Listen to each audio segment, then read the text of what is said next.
We're going to go through the muscles of the arm. We're going to start with the upper arm, then do the rotator muscles, and then we'll do the lower forearm muscles.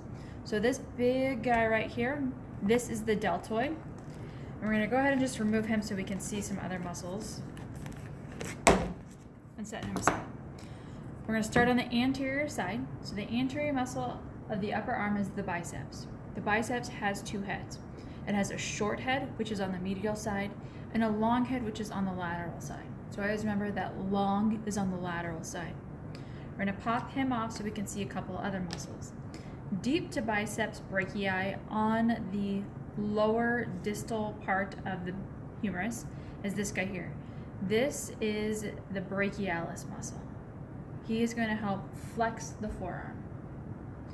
Now if we put biceps brachii back on and we look here, this little muscle here coming off the coracoid process and attaching to the upper humerus or the brachium is coracobrachialis. So biceps brachii, brachialis, coracobrachialis. Now if you turn it over into the posterior side, the muscle that's going to do extension at the elbow is the triceps. The triceps has three heads just like a tricycle has three wheels. This big mamba jamba here, that is the long head of the triceps. And if we go just lateral, this littler guy here is the lateral head. So long head of the triceps, lateral head of the triceps. If you go back to the long head and you go to the distal end, you'll notice here how the fibers change direction. That would be the medial or the short head of the triceps. Okay? So long, lateral, medial head of the triceps. And they do extension of the arm at the elbow. Then if we work our way up here, we have the rotator or the shoulder muscles. If you know your scapula and you know the fossas of your scapula, it's going to be really easy because most of these muscles are named for the fossa they lie on. So if we start with this guy here, this is the supraspinatus muscle and it lies in the supraspinatus fossa. Below the spine of the scapula, we have this triangular shaped muscle, and that is the infraspinatus muscle. These two muscles are the teres group. They are teres minor and teres major. Teres major is not a rotator cuff muscle, but I always cover it with these guys because it's right next to it.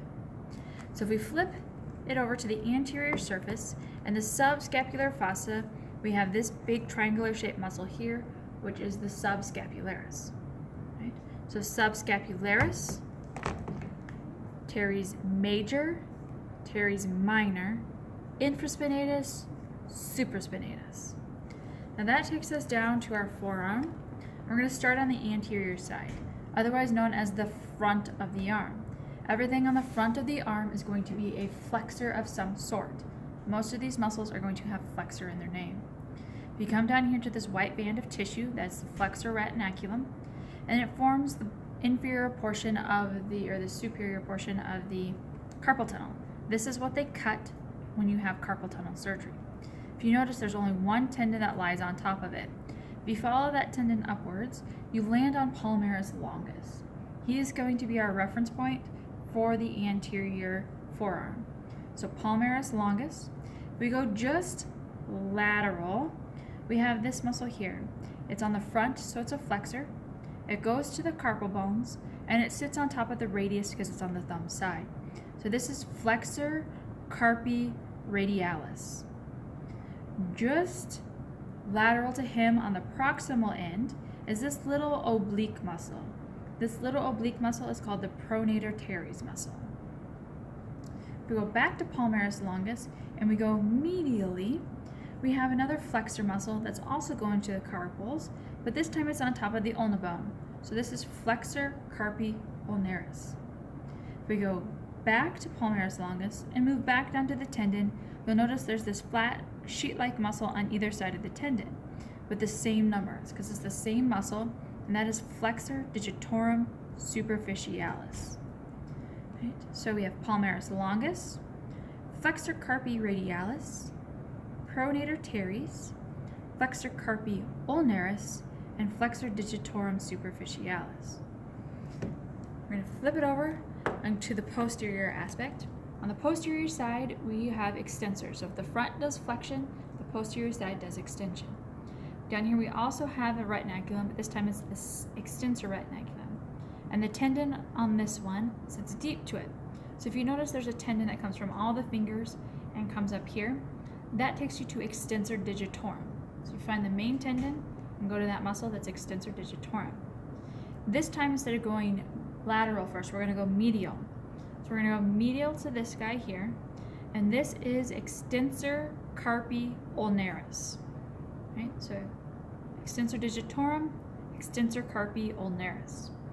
If you go to the proximal medial aspect of this muscle, there's another little oblique one.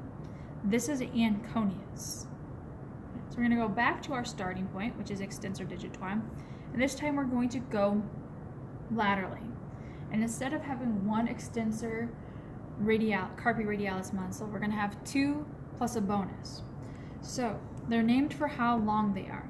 So the first one we're going to talk about is this guy here. He's pretty short. So we're going to put brevis in his name because brevis means short. So this is extensor carpi radialis brevis. And if we go just lateral to that, this guy's quite a bit longer. So this is extensor carpi radialis longus. Then we've got this bigger guy even yet, and he's coming off the upper arm, which we call the brachia. And he's attaching to the radius. So this is brachioradialis. So the way I remember this is big love rocks. So brevis longus radialis.